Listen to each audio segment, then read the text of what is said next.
अगर जरूरत पड़ी, अगर परिस्थिति हुई तो उसके 2 लेवल किए जाएंगे। पहला ये। दूसरा, आपका प्रश्न कि 10+2 में ग्रेजुएट्स को कैसे अलाउ करें। देखिए, किसी भी एग्जाम में मिनिमम क्वालिफिकेशन का स्टैंडर्ड होता है, मैक्सिमम क्वालिफिकेशन का नहीं होता है कभी भी। ये कानूनन कॉन्स्टिट्यूशनल व्यवस्था में हम लोग काम कर रहे हैं। कॉन्स्टिट्यूशनल व्यवस्था के हिसाब से हम मिनिमम प्रिस्क्राइब कर सकते हैं, मैक्सिमम प्रिस्क्राइब नहीं कर सकते। तो 10+2 के लिए जो क्वालिफिकेशन वाला स्केल है, उसमें अगर ग्रेजुएट बैठे हैं तो उसको रोकने का हमें कोई अधिकार नहीं है, किसी को कोई अधिकार नहीं है।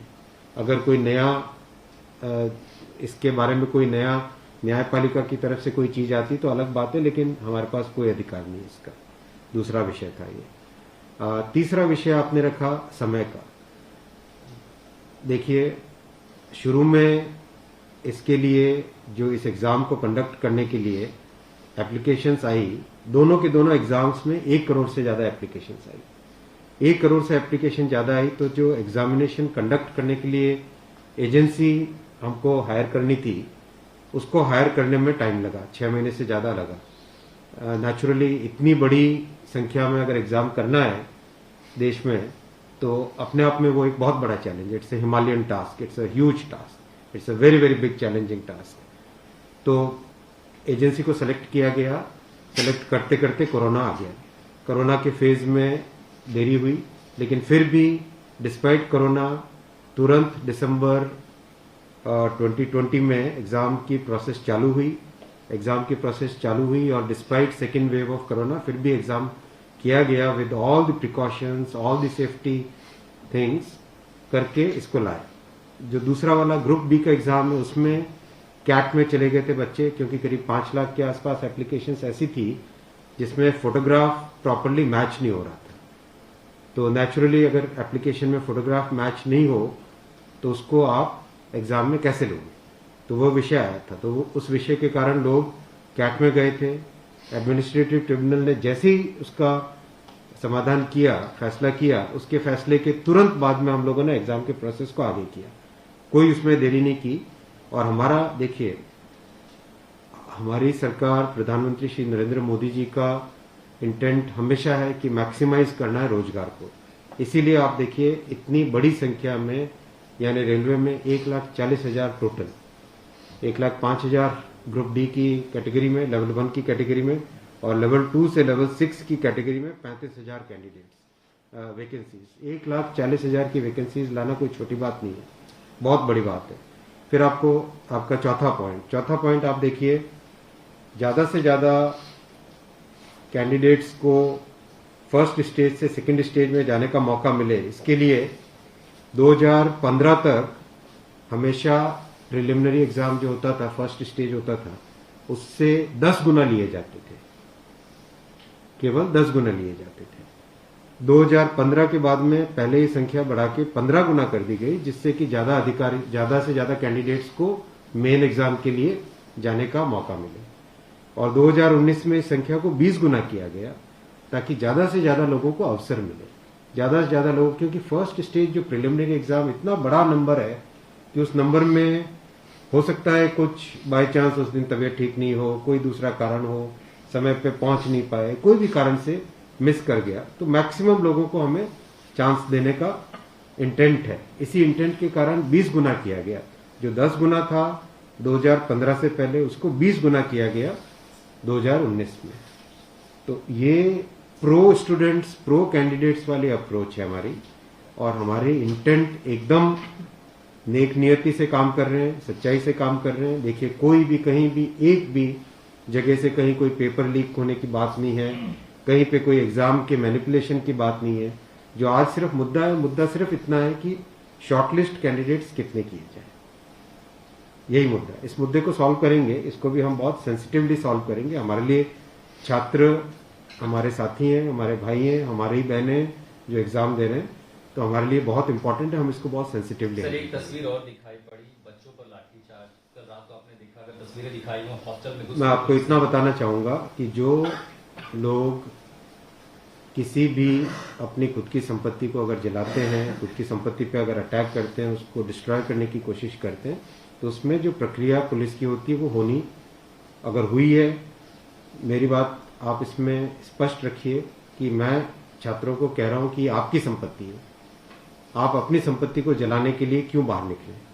और हम आपकी बात को शुरू से सुन रहे हैं। जिस दिन आपने पहले पॉइंट रखा उसी दिन हमने तुरंत इसका, जैसे ही दूसरे दिन ही मेरे नज़र में आ गई थी बात ये, और दूसरे दिन मैंने तुरंत सारा ये टेबल मंगवाया कि आप मुझे एग्जैक्ट बताओ हर एक लेवल पे क्या वैकेंसी है, और हर एक लेवल पे एग्जैक्ट, जैसे लेवल 2 पे 5663, उसकी जगह 1,13,000, कितने गुने? 20 गुने।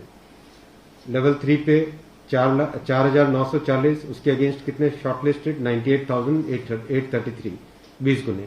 तो जो नोटिस के अंदर प्रक्रिया एग्जैक्टली उसके हिसाब से किया हर एक पे, level 2, level 3, level 4, level 5, level 6, हर एक पे एग्जैक्टली 20 टाइम्स किया गया। इश्यू वो नहीं, इश्यू डुप्लीकेट नहीं, इश्यू यूनिक वाली बात आ गई। अब वो मुद्दा उनका है, क्योंकि इसलिए मुद्दा आ रहा है कि जिन लोगों ने तैयारी कर ली है उनको लगता है कि हमें एक बार और चांस मिल जाए, इसीलिए हम इसको बहुत सेंसिटिवली हैंडल करेंगे। आपने जैसे कहा कि 1.4 लाख वैकेंसी के लिए वर्ल्ड लार्जेस्ट कहा गया था। As of now how many recruitment is happened, by when all this things will be done, because it was announced. यही तो रिक्रूटमेंट चल रहा है। देखो इतना मैसिव, मैं आपको पूछूं कि वर्ल्ड का सबसे बड़ा एग्जाम कौन सा है? वर्ल्ड का अगर या इंडिया का भी अगर बड़े एग्जाम्स देखें तो बड़े एग्जाम्स में जेई बहुत बड़ा एग्जाम होता है, सिविल सर्विसेज बहुत बड़ा एग्जाम होता है, स्टाफ सिलेक्शन कमीशन का बहुत बड़ा एग्जाम। इन सब एग्जाम्स में एप्लीकेशंस की संख्या होती है 5 से 7 लाख, 8 लाख, 10 लाख। यहाँ 1 करोड़ एप्लीकेशंस है। आप ये तो देखिए ना कि कठिन कितना है। 1 करोड़ एप्लीकेशन, 1.25 करोड़ एप्लीकेशन, 1 करोड़ 25 लाख, 1 करोड़ 35 लाख, उसमें समय लगता है।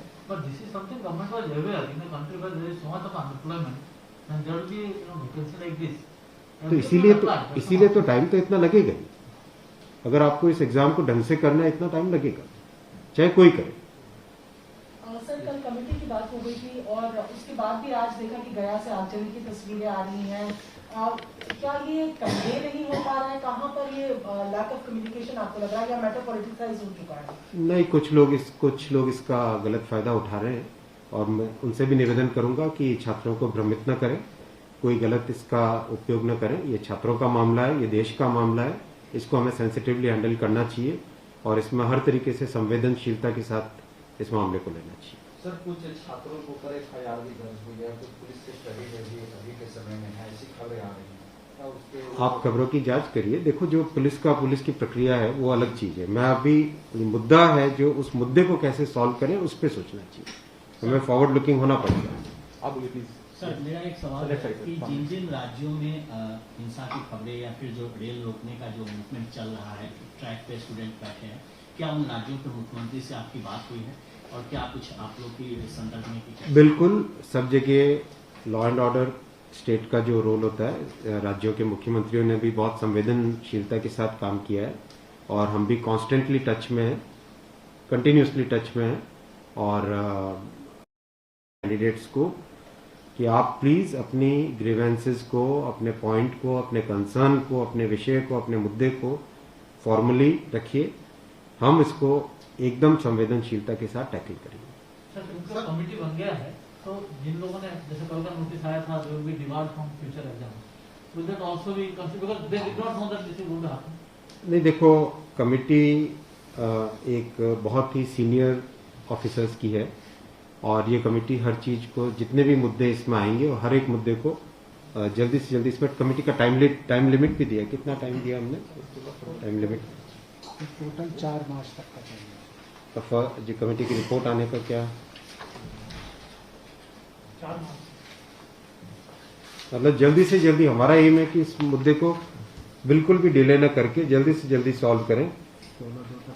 16/2 तक सारे के सारे कैंडिडेट्स अपने कंसर्न सबमिट कर सकते हैं। 3 वीक्स टाइम दिया, I think that's a reasonable time.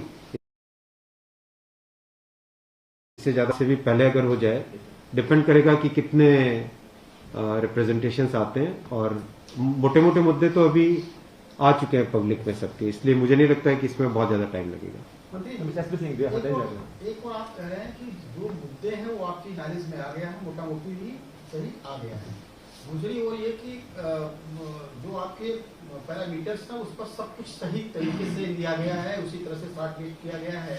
फिर इसमें प्रॉब्लम आती है, उसमें कमेटी आपको रिपोर्ट क्या करेगी और करेंगे क्या? इसका मतलब अब चेंज करते हैं कुछ तो दूसरा एक बड़ा पक्ष और भी तो विरोध करेगा। हाँ, ये इसीलिए तो मैं आपको देखो बताऊं ना, एग्जैक्ट किसी भी लेवल पे नोटिस में जो लिखा था कि 20 गुना कैंडिडेट लेंगे, अगर आपके सामने टेबल रखा हुआ है, 5,663 की जगह 1,13,000 यानी 20 गुना, 4,940 के लेवल 3 में 98,833 20 गुना, 161 के अगेंस्ट 3223 20 गुना, 17,393 347 3,47,676 20 गुना, 7,124 वैकेंसीज के अगेंस्ट 1,42,413 20 गुना, एग्जैक्ट 20 गुना है हर एक लेवल का। अब स्टूडेंट्स क्या कह रहे हैं कि जिन कैंडिडेट्स ने एक से ज्यादा लेवल में क्वालिफाई कर दिया है, राइट, उसके कारण सपोज मान लीजिए लेवल 3 में जो लेवल 5 का कैंडिडेट है वो भी क्वालिफाई हो गया है, तो वो लेवल 3 में कोई एक कैंडिडेट को जो क्वालिफाई नहीं हुआ है उसे लगता है कि अगर उसको यूनिक के हिसाब से काउंट करते तो शायद उसको भी एक मौका मिल जाता मेन एग्जाम देने का। बराबर है, ये मुद्दा ही है। अब जो नोटिस इनवाइटिंग एग्जाम है, एग्जाम का जो नोटिफिकेशन होता है उसकी एक सैंक्टिटी है, वो कोर्ट का मैटर है, वो लीगल मैटर हो जाता है। एग्जैक्टली उसके हिसाब से किया गया एग्जाम का, एग्जाम को उसी हिसाब से कंडक्ट किया गया, उसी हिसाब से शॉर्टलिस्टिंग की गई। अब जब ये मुद्दा आया है तो इस मुद्दे को सॉल्व करने के लिए कोई ना कोई तो तरीका निकालना पड़ेगा, राइट। तो आपका जो प्रश्न है, आपका प्रश्न वैलिड है कि क्यों ऐसा। आपके सामने डेटा सामने रखे हुए हैं, डेटा आप सबके सामने है, बिल्कुल एग्जैक्ट डेटा है कोई, और ये डेटा हमने पहले दिन ही दे दिया था।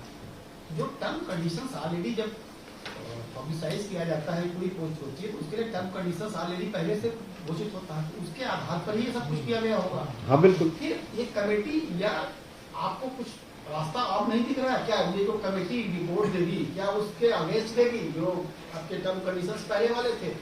बात वही है ना कि आपकी बात, फिर लोग कोर्ट जाएंगे। हाँ बात वही, होगा जो नहीं, अपने को तरीका ऐसा सॉल्व करना पड़ेगा, कोई तो ऐसा तरीका निकालना पड़ेगा जिससे कि जो लोग शॉर्टलिस्ट हुए हैं उनका भी करियर अफेक्ट ना हो, उनके प्रोस्पेक्ट्स भी कमजोर ना हो, और जो लोगों की ग्रीवेंस है उस ग्रीवेंस को तो एड्रेस करना पड़ेगा ना। छात्रों का मुद्दा है और लोगों ने अगर ग्रीवेंस रेज की है तो हमारी ड्यूटी है कि उसको हमें एड्रेस तो करना पड़ेगा ना।